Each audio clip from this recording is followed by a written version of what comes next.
Okay, the Puget Sound 3 weeks ago.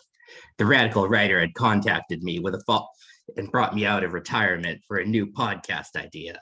The whole thing seemed like a trap, but our noses had been out in the cold too long.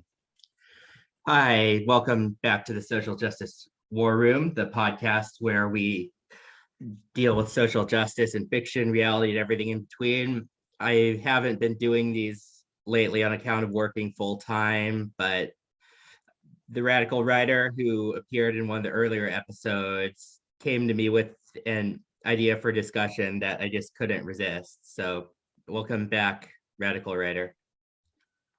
It's good to be back. I was just thinking before we jumped on that the last time I was on, I believe this was off recording, but I was bringing up the fact that coming up to my town was like a whole bunch of far right truckers, and oh boy, that sure became a thing.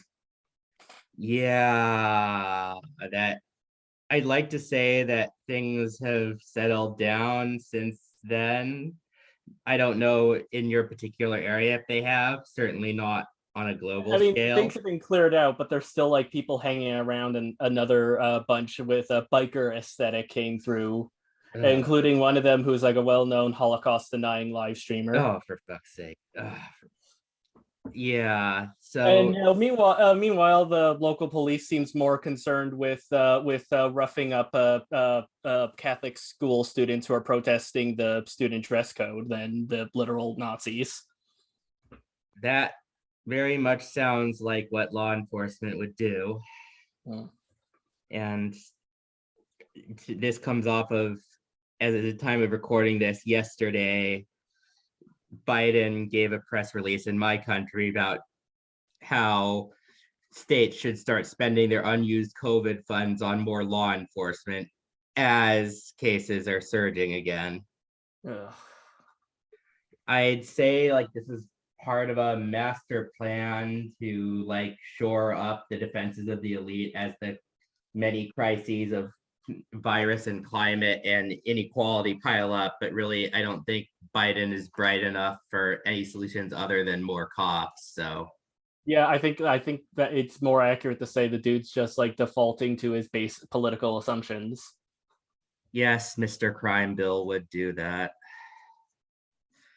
So the crime bill, of course, coming out of the 90s, which brings us in a rather awkward segue to the topic of today's episode. You mentioned some stuff you wanted to say about the Image Comics founders.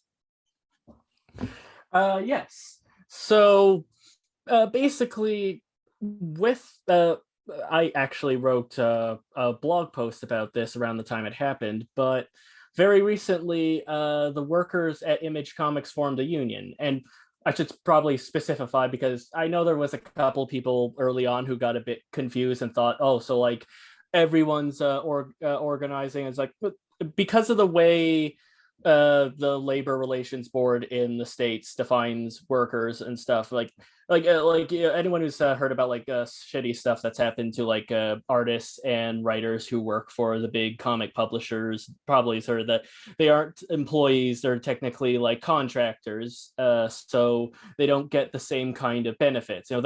It's the same reason why actors and writers in Hollywood are in guilds. Meanwhile, like the people who run the cameras, do the sounds and lighting and all that are part of a union.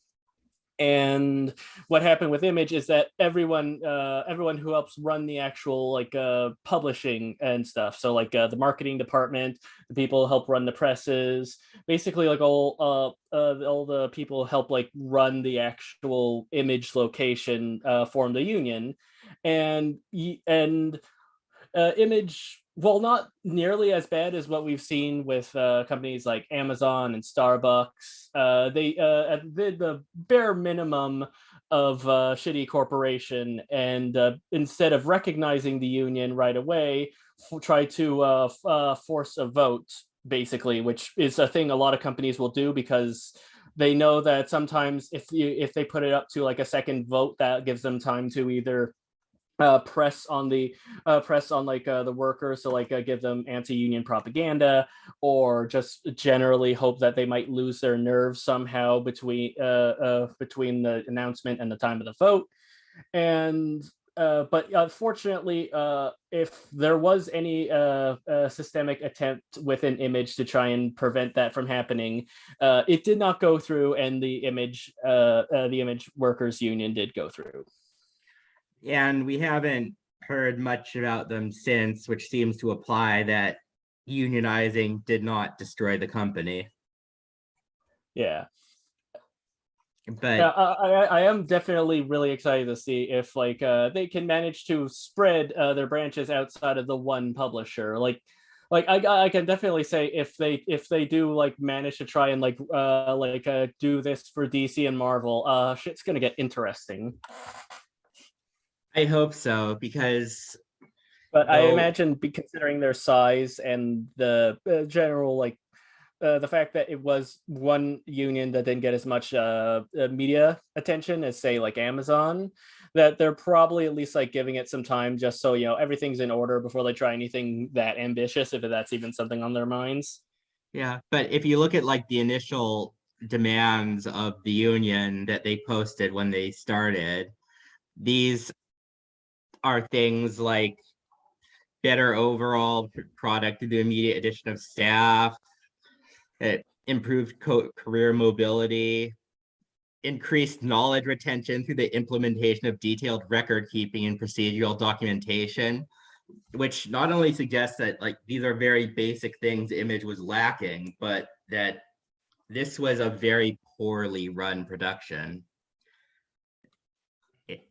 And that's, which honestly, considering Image's history of back in the day of not putting out books on time, that's definitely a pretty amusing thing. Although sadly, if anyone who's ever worked in a lot of corporate environments knows that they're actually not very well run, because despite the claims, capitalism is not an inherently efficient system. Yeah, and there's a lot of mythologizing around the Image Comics creators in a way that's very American, with these successful comic artists who were tired of just working for the man, struck out on their own to produce their own company by their own rules. And the reality also seems very American in somewhat less flattering ways. Which is ironic, because one of them is a Canadian. Yes, of course, the Todd McFarlane. And it does seem like I was going back and reading some interviews from these guys and watching some documentaries that were actually produced about them, and most of them, like Todd McFarlane and Rob Liefeld and Eric Larson, definitely come across as more than a little full of themselves and very much believing their own mythologizing about what they were doing. Mm-hmm. So if you look on YouTube, there's two documentaries about this. There's Move Fast and Break Things by the Sci-Fi Channel, which is sadly not about rioting. No, it's Move. Oh wait, the actual title is So Much Damage. Somehow that's even worse. And then there was the Image Revolution, which was substantially better made and a little bit more critical, in that it pointed out how all these 20-year-old cartoonists who really didn't have any idea of what they were doing long term when they ditched Marvel to do their own thing. But again, there is this tendency to see them as pioneers for artistic freedom in the way that the American founding fathers were seen as breaking away from the oppression of the king to start their own free nation, when the reality was that they were already fairly elite and they created their own regime with their own exploitation.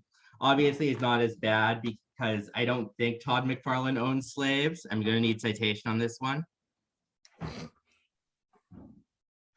Not as far as I could tell, which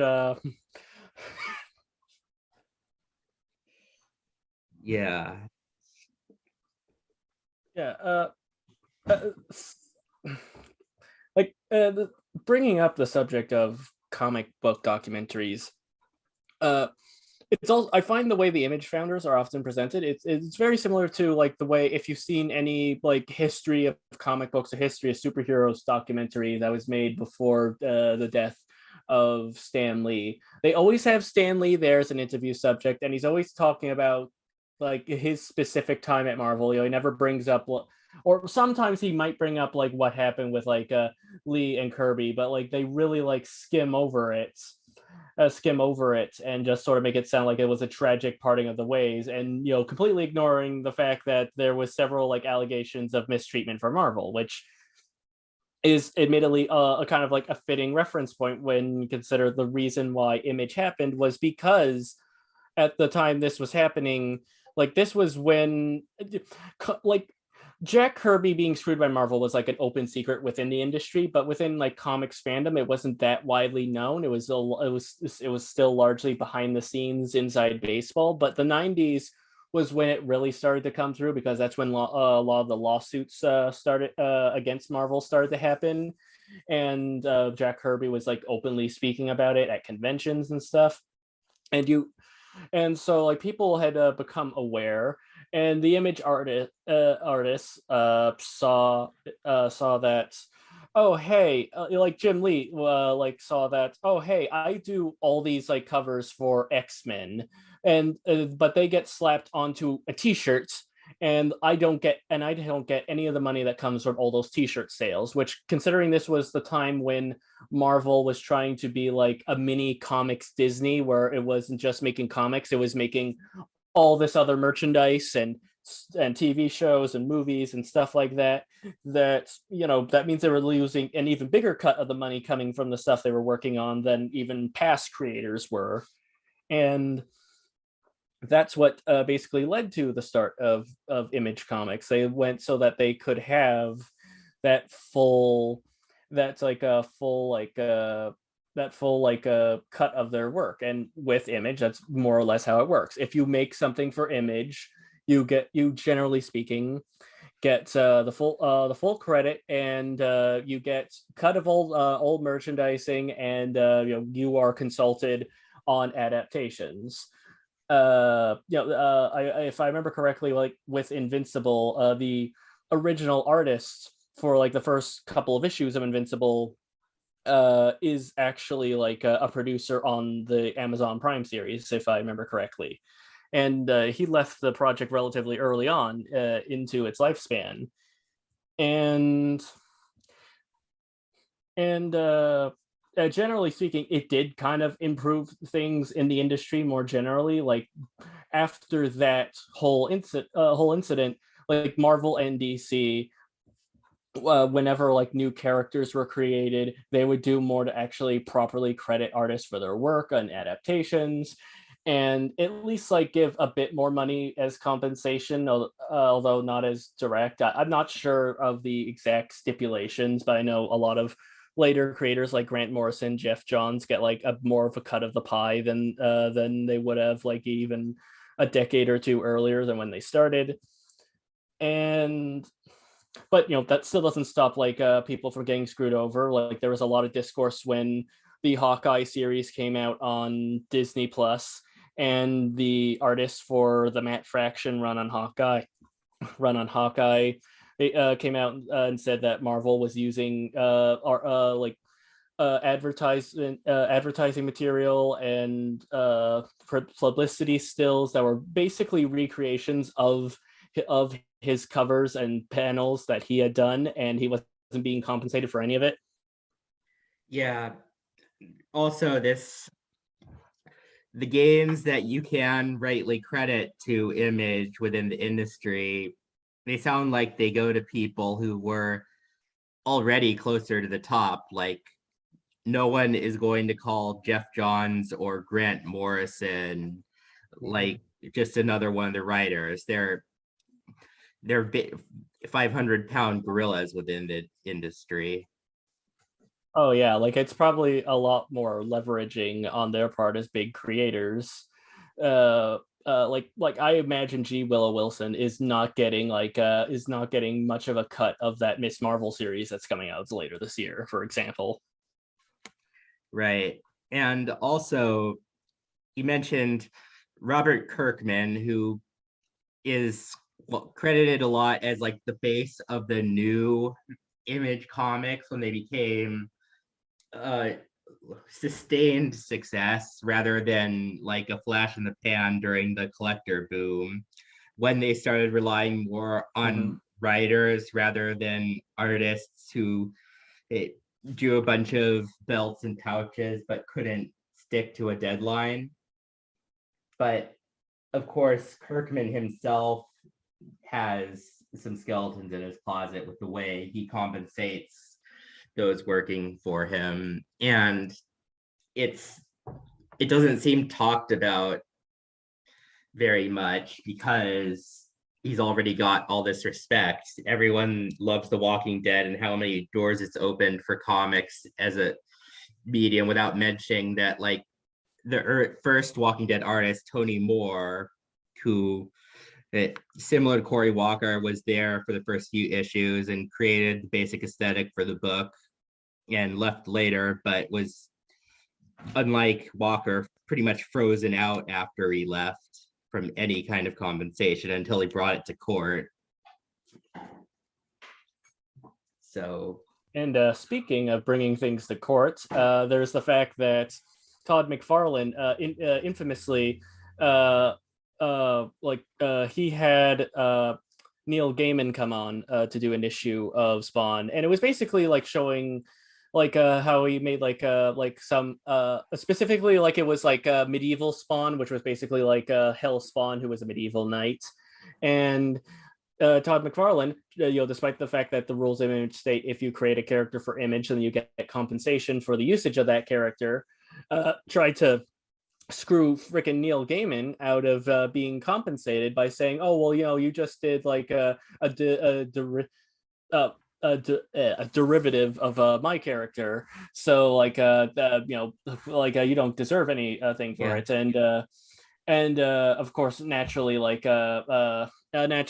Image Comics fans and some of the other Image founders like back this up. I know there's this one. I know Eric Larson regularly takes a piss out of Neil Gaiman for being upset that he's being screwed out of things that were promised for him, which is very cool and good, Eric. yes. Right. But I mean, especially considering the fact that I know for a fact, like most of the characters in Savage Dragon, in the early couple of issues, were originally going to be a part of an X-Force pitch that he was going to do for Marvel before he decided to go and join this Image thing, and basically at least some of those characters could be considered at least somewhat derivative of other existing Marvel characters to a degree or another. But also but it most famously led to like a years-long court case that ended with Neil Gaiman getting the rights to the character of Angela, who's like this demon angel that he sold to Marvel. So if anyone is wondering why now all of a sudden, like in the last couple of years of Marvel Comics, now they have another realm to like all the realms in Thor comics that includes heaven, and there's all these lady angels. Well, that's why.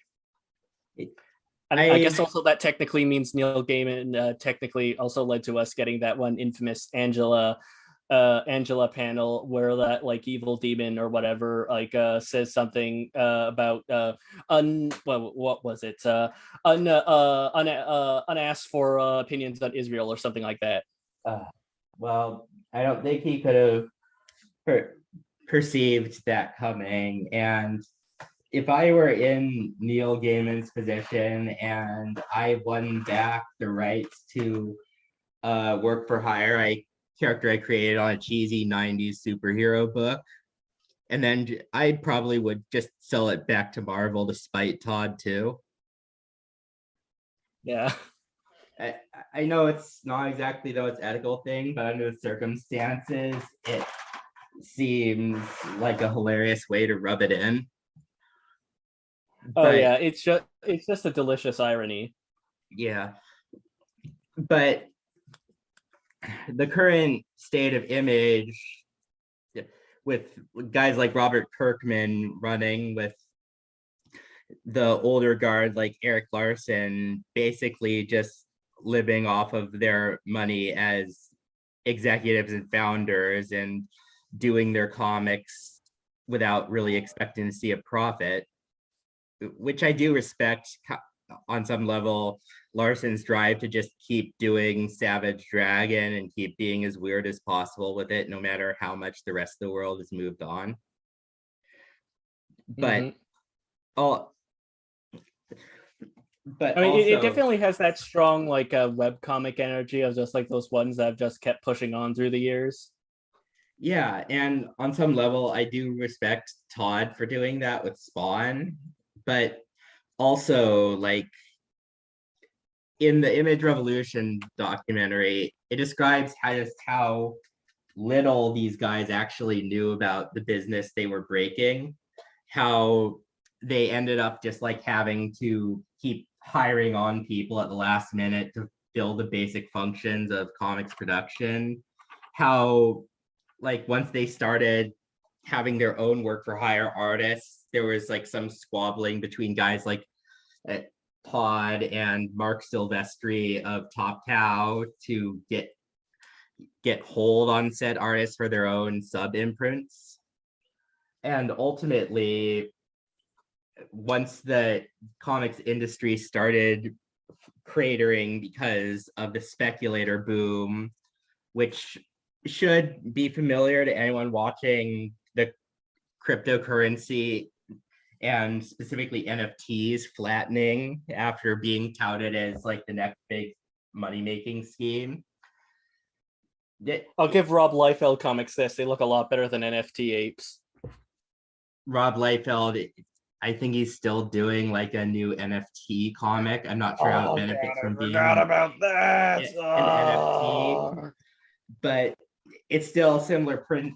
It's still a speculation thing. Like with comics, Image was riding the collector boom and selling comics as like a hot collector's item to be worth thousands someday, and releasing a bunch of different variants. And like the rest of the comics industry, trying to pretend that flooding a market with something is going to increase the collector demand for that, which of course led to the big industry crash in the 90s that comics never really recovered from. And in the documentaries, this is brought up because you kind of have to bring it up, and they act like, oh, they were just going by what the market did. And also, like, ignoring the fact they accidentally helped kill Valiant Comics, or the first version of Valiant Comics, I should say. Really? Yeah, because they did that intercompany crossover with Valiant, and like it very in line with Image Comics at the time. Because the idea was that it would be a collaboration, and like I think the first two issues were done by artists and writers who worked at Valiant, and the other half would be like Image people. And one of them was Rob Liefeld, who was so far behind on the work he was supposed to contribute that, as the story goes, I think it was, I don't know why I'm forgetting his name. He was the guy who was the head of Marvel in the 80s. Jim Shooter. Jim Shooter had to fly over to Rob Liefeld's house and like act and basically be there in the room with him to make sure that Rob actually finished finally finished the pages he was promised to finish, and that was after being delayed for like well over a month. You will see this trend with Rob Liefeld a lot, where all his projects seem to end in false starts. And that's another thing, because like Rob Liefeld is still getting work, no matter how many times he says something incredibly asinine on social media to burn his bridges, no matter how late his projects are, no matter how just bad his art is, to the point where now, like, we all know his tricks with the belts, the pouches, the big guns, The feet. the yes, he generally is infamous for not drawing feet, but there was also that period in like the late 90s where he drew everyone with absolutely huge boots to overcompensate. And this is also omnipresent, such a joke that it's no longer novel to see it from him. And all his actual storytelling and anatomy skills are basically frozen at where he was at age 19 when he was just starting out and somehow became the next big thing. But because he was Yeah, I'm there, kind of reminded of that BoJack Horseman point that says that you're permanently stuck at whatever age you get rich at. yeah, just you see any interviews with him now and he sounds like a total 40-year-old boy. But he was there at that moment in history. Like, his name is attached to the creation of Cable and Deadpool, even though it was uh, other writers who actually gave them any of the personality traits that made them endure. And but because he was there, he seems to like always be guaranteed work. Like, there will always be a place for Rob Liefeld. He hasn't exactly failed upwards. Especially considering that some of his buddies now work high up positions in a lot of those companies, like Jim Lee. Another case where like Lee ended up selling his imprint Wildstorm to DC and got a like cushy position in upper management, and has done so for a long time, including through several scandals we found out about DC over the years, like having a repeat sexual harasser as the Superman editor instead of firing him, just like moving him to an office separate from the women. And I don't know what, even if Jim Lee didn't do that, it's never clear what he knew, what he could do, what he didn't do. And that just, and Leah's addressed like, oh yeah, it was fun being like a young rebel for a few years, but ultimately I'm glad I could buy my parents a retirement home. And that's fair, but it does speak to like all this lost promise of what Image could have been and maybe what it still could be. Yeah, and actually, I found this out doing a little bit of research, but when Heroes Reborn happened, where Marvel's like, okay, our Avengers and Fantastic Four books aren't doing well, so let's just have them be more or less rebooted with like Jim Lee and Rob Liefeld drawing their books. Like Jim Lee and Rob Liefeld were both heavily criticized at the time because people were like, dude, you guys like left a whole company because you thought these guys were a bunch of charlatans, and now you're going back to them to make a quick buck. Yeah, that's definitely another sticking point. And I remember in one of the documentaries, I think it was the sci-fi one, Mark Silvestri comments on how like they were all big enough at Marvel that even if the Image thing backfired, they could just go back and get their jobs there, which is kind of true, is literally true, given what happened with Heroes Reborn. But also, it puts a hold in the so-called adventure and risk of them striking out on their own. And it shows just how much privilege they already had. Even if they were in work for a hire, they still had so much commanding influence at the company. Like Todd McFarlane. Yeah, because they were the superstar. They were the superstar artists. They were getting pushed to even to the detriment of other creators. Chris Claremont basically got frozen out at the end of his run on X-Men because they were more focused on pushing Jim Lee. Yeah, and some part of me will never be able to forgive that as a Claremont fan, and how after working on the book for 16 consecutive years, he was basically just filling in the word balloons at the end, while Jim Lee would basically took over the plot writing with other writers doing the script. And you could tell that he is not really a writer. A lot of his X-Men books after Claremont left basically just a bunch of things happen that look cool. I'm going to draw them. Maybe the guy doing the script will come up with a way to tie it all together. Same with Rob Liefeld, which is kind of like a perverted version of the Marvel method when you think about it. Yeah, it definitely is. And it does speak to how much influence they had as like some of the comics first superstars who got like commercials of their own and got to hang out with celebrities in Hollywood. And also how much their egos grew. Like Todd McFarlane famously, after drawing Amazing Spider-Man, he basically got fed up with having to draw another writer's script and asked for his own book to write and draw, which would be the fourth ongoing Spider-Man book they had at the time.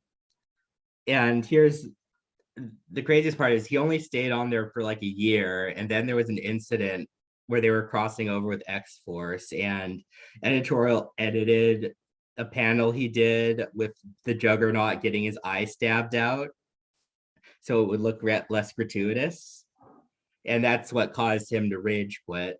And it's often presented as like a straw that breaks the camel's back thing, but really, like, you're doing a comic that is read largely by children, and you already have pointed out that Juggernaut has healing abilities, so his eye just grew back the next panel anyway. Why was this the hill you wanted to quote unquote die on? Like Todd's whole thing seems to be just that he'll do anything you tell him not to do.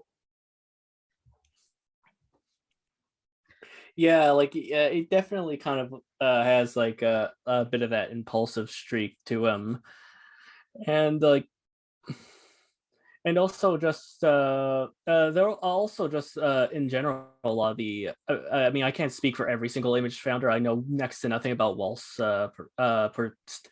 I can't say his last name. Portasio is different because that's like it. I keep wanting to say pistachio, and I know that's not right.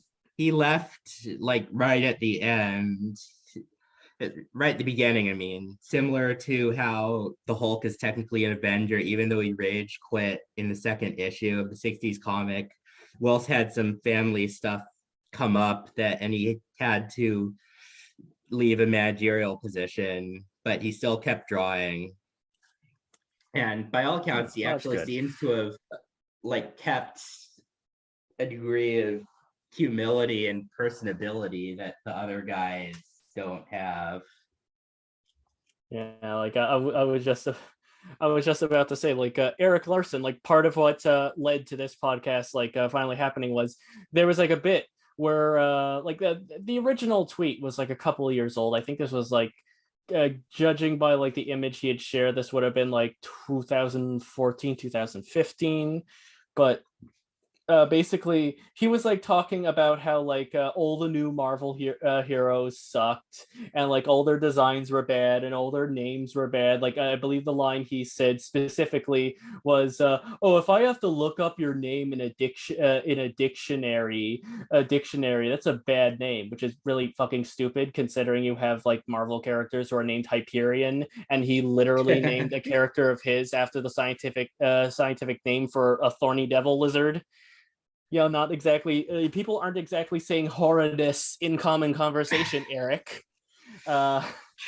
And the example he gave of like a poorly designed character was the Kamala Khan Miss Marvel. And when people were like, okay, well, why do you think that? Eric? He just said, oh, well, you wouldn't understand. I have my reasons, but you wouldn't understand if I tried explaining it to you, which is like real strong. You need a high IQ to understand Rick and Morty bullshit. And like that obviously started coming around again now that Miss Marvel's getting like a TV series, and like a majority of the public still doesn't know what the fuck Savage Dragon is. I mean, not to say that making something popular it means that it's inherently better. I don't want to make the Lily Orchard argument of, well, Friends is better than all your favorite anime because Friends is more popular, but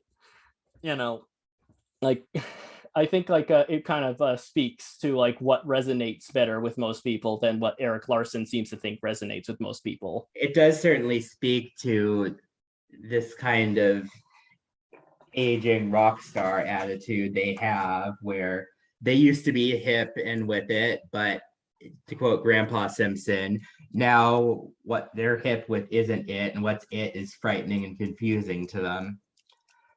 Yeah, it's very comparable to like how Snoop Doggy Dogg doesn't approve of WAP. Yes, Snoop Doggy Dogg now in the company of Ben Shapiro. But when looking on all this and how not so much like the evils of capitalism, but just like kind of a really basic going with the flow and following the market, riding the wave, and then just getting pissy when the wave is no longer at your back. Yeah. But also, I think at least with Larson, I think it might also just be kind of getting stuck inside his own head because he hasn't had to work with other artists, any editors or anything for years. So he's kind of been stuck and like just surrounded with friends and and fans telling him that he's the greatest and everything he does is fucking awesome. And he hasn't had to like deal with other people with changing trends and people saying, actually, I think this would be a better idea. And that just can kind of lead to creators just sort of thinking that it's like they're the hot shit and they're the experts of all like culture, basically. To Larson's credit, he has denounced the likes of Comicsgate and Ethan Van Sciver, who I don't know if Larson have noticed the parallels between themselves and Comicsgate, who are famously striking out on their own to start their own largely Kickstarter funded books to stick it to the industry. And by industry, they mean women and minorities. And Mark Waid. Yeah. And also famously all their older work coming out super late. Oh yeah, like Ethan Van Sciver is even worse than Liefeld with deadlines. But Liefeld, and it is also just kind of comparable in the sense that when you look at so many comic gators, like not just the big figures, but a lot of their followers, they are intensely obsessed with like this era of comic books because was their entry into comic books. And well, I often think of like a thing G. Willow Wilson said when she was talking about the research she had to do for writing Wonder Woman, how when she read Wonder Woman comics, they were from the 90s, they were largely apolitical and largely fantasy stories. And, I think that's at least somewhat accurate for a lot of these like Marvel comics in the 90s, because I mean, whenever they did mention politics, it was often just for aesthetics. Like, oh, the first issue of Youngblood, they killed not Saddam Hussein, but like they don't make any like canny discussion about American imperialism or interventionism. It's just, oh, hey, look, like this character crushed Saddam Hussein's head. Isn't that wicked? It's more that Rob Liefeld's ideology expressed by his work broadly lines up with American imperialism, just that he's not bright enough to articulate it that way. Mm-hmm. And he at least knows that going full MAGA would be career suicide for such a career as he has at this point. Yeah. And he's tweeted about bitching about woke comics. He's even done tweets that he later deleted, like about how I don't like Trump, but maybe a border wall would be good for us. And Ooh. ultimately, I just wonder, can we do better than this? Like, is the promise of Image Comics of giving that freedom back to the creators possible? And it seems like the comic book workers union, which of course is production staff and not creators, is the best first step towards that.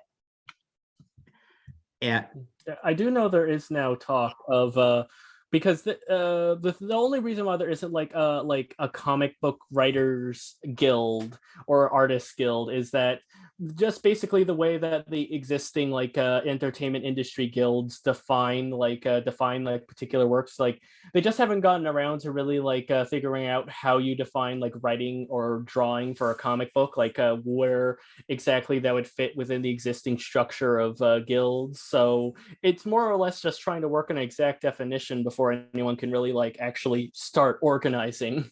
At least that's my understanding of the situation.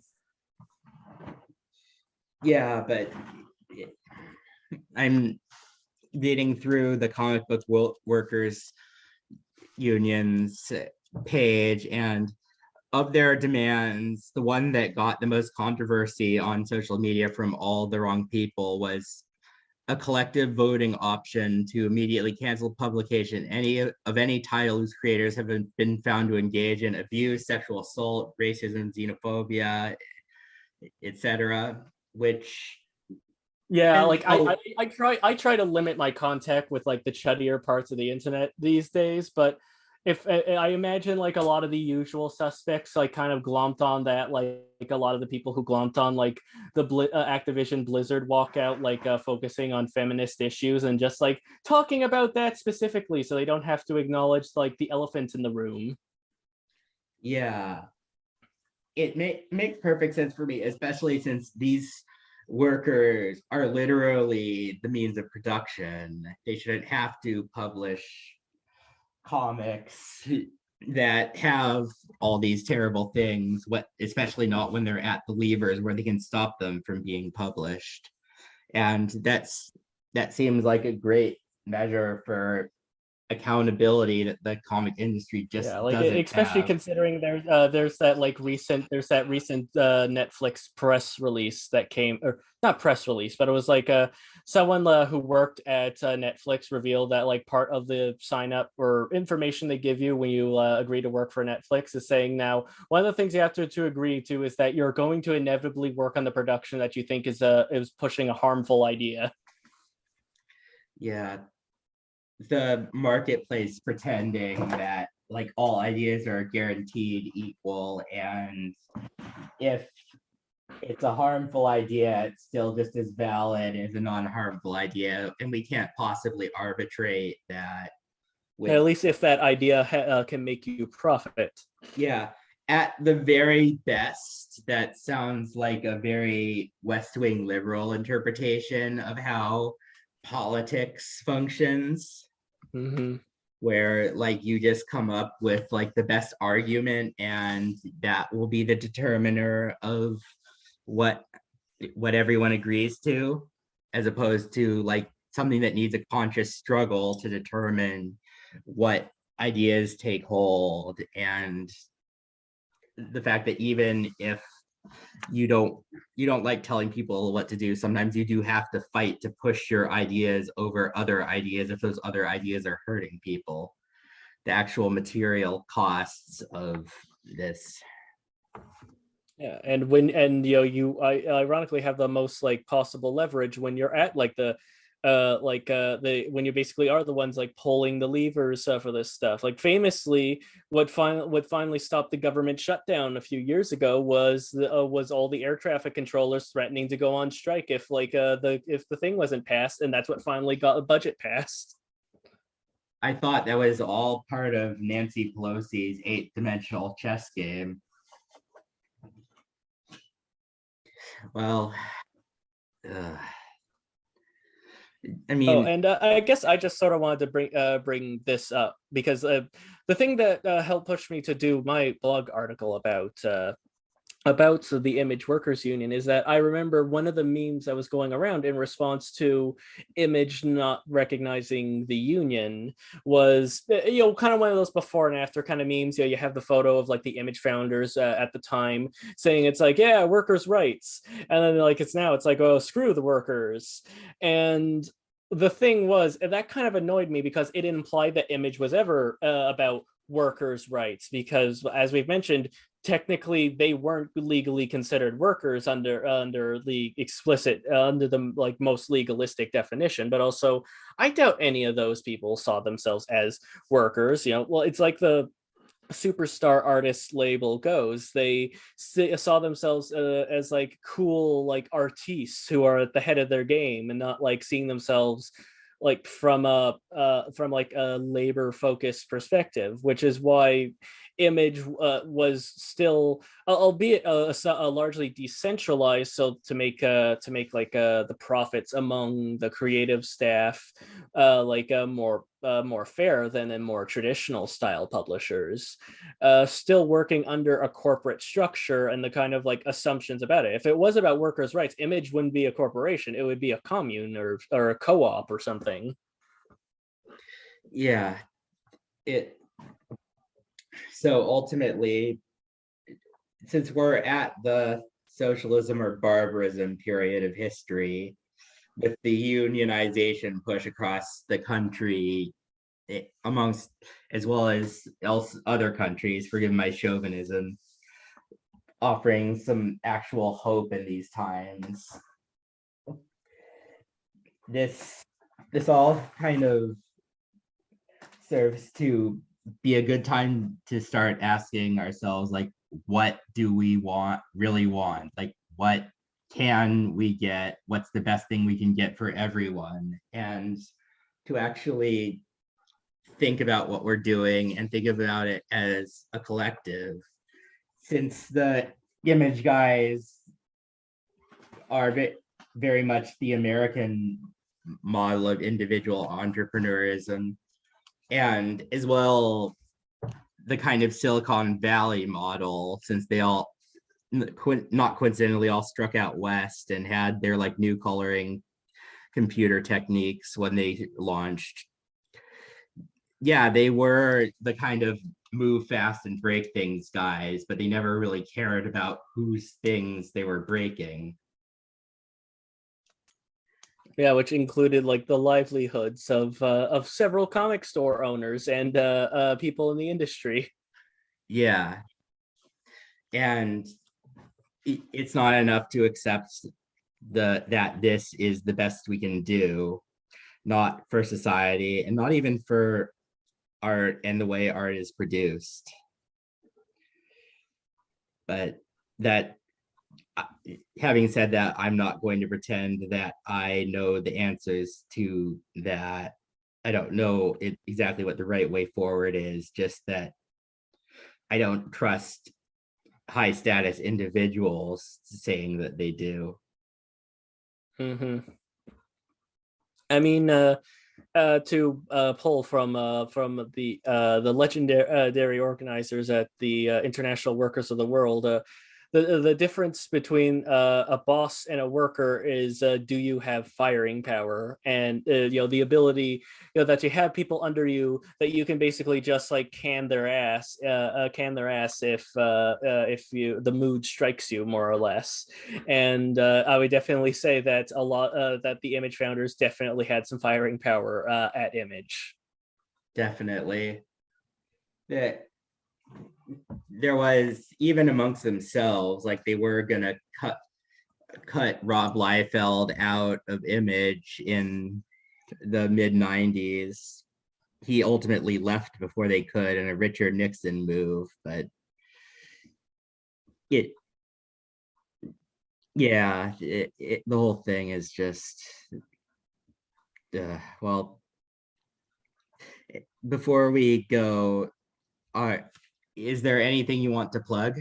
Any new blog writing you're working on?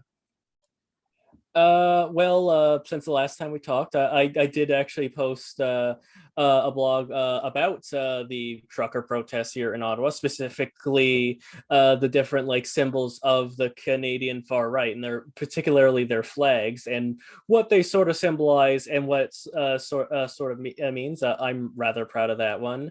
I've been a little bit behind just because of personal issues that happened over the last couple of weeks, but I am in the middle of working on another blog post.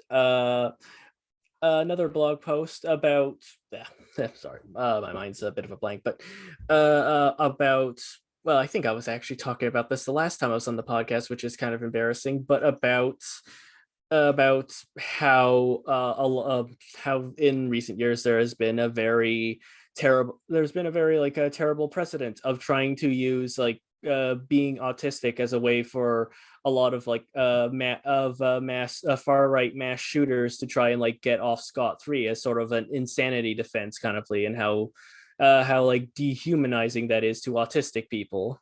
Right. Yeah. Well, I look forward to that, but take your time with it. And thank you for coming on and bringing me back. And if anyone listening to this has any ideas they want to come with to me with to discuss, or works they want to promote, let me know and I can make the time for it. So thank you, Radical Writer. Oh, I was happy to come back.